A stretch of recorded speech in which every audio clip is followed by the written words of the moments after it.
డబ్బులు ఇవ్వండి. అరే అరే మర్చిపోయాను. ఇగో ఇగో నాన్న, యూనిఫామ్స్కి, బుక్స్కి, బ్యాగ్కి, షూస్కి ఇగో ఈ డబ్బులు. మరి స్కూల్ ఫీజు నాన్న? ప్రతి నెల పేరెంట్ మీటింగ్కి వస్తాం కదా నాన్న, అప్పుడు కడతాలే. సరే నాన్న.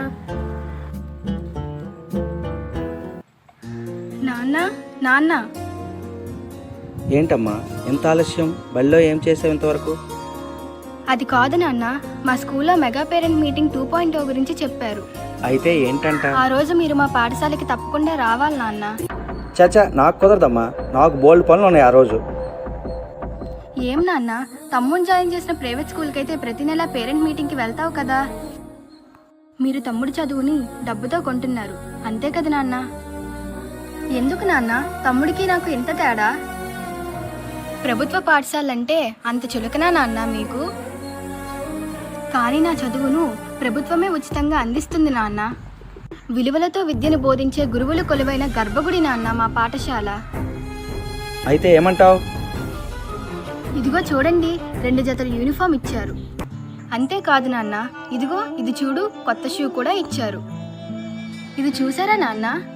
సర్వేపల్లి రాధాకృష్ణన్ విద్యార్థిమిత్ర పేరుతో బ్యాగ్ను, బుక్స్ను, టెక్స్ట్ బుక్స్ను ఉచితంగా అందించింది నాన్న మన మంచి ప్రభుత్వం. మన కోసం మన ప్రభుత్వం ఇంత ఖర్చు పెట్టేటప్పుడు నా కోసం స్కూల్కి ఒక్కసారి రాలేవా నాన్న? నాన్న మీరు బాధపడినంటే మీతో ఒక మాట చెప్తాను. నాకు పడిన తల్లికి వందనం డబ్బులతో తమ్ముడి ఫీజు కడుతున్నావు కదా నాన్న. ఏంటి తండ్రి కూతుర్లు ముచ్చట్లు, బాబుని హాస్పిటల్కి తీసుకెళ్ళరా? ఏమైంది నాన్న? తమ్ముడికి ఏమైంది నాన్న? ఏమీ లేదమ్మా, తమ్ముడు కొద్ది బ్లడ్ తక్కువగా ఉంది. ఆగండి,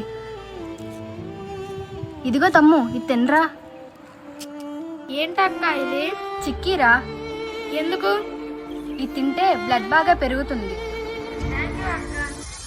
నాన్న మన మంచి ప్రభుత్వం విద్యార్థుల పౌష్టికాహారం కోసం రాగి మాల్ట్, ఐరన్ టాబ్లెట్స్, చిక్కీ కూడా ఉచితంగా అందిస్తుంది నాన్న.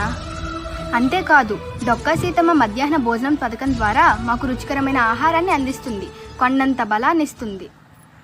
నువ్వు రా నాన్న, మా పాఠశాల నీకోసం ఎదురు చూస్తుంది. నన్ను క్షమించమ్మా, నా కళ్ళు తెరిపించావు. మెగా పేరెంట్ మీటింగ్ తప్పకుండా వస్తానమ్మా. నేను రావడమే కాదమ్మా, తమ్ముడిని కూడా మన ప్రభుత్వ పాఠశాలలోనే చేర్పిస్తానమ్మా. మీరేంటి అలా చూస్తున్నారు? పదండి, 2.1 సక్సెస్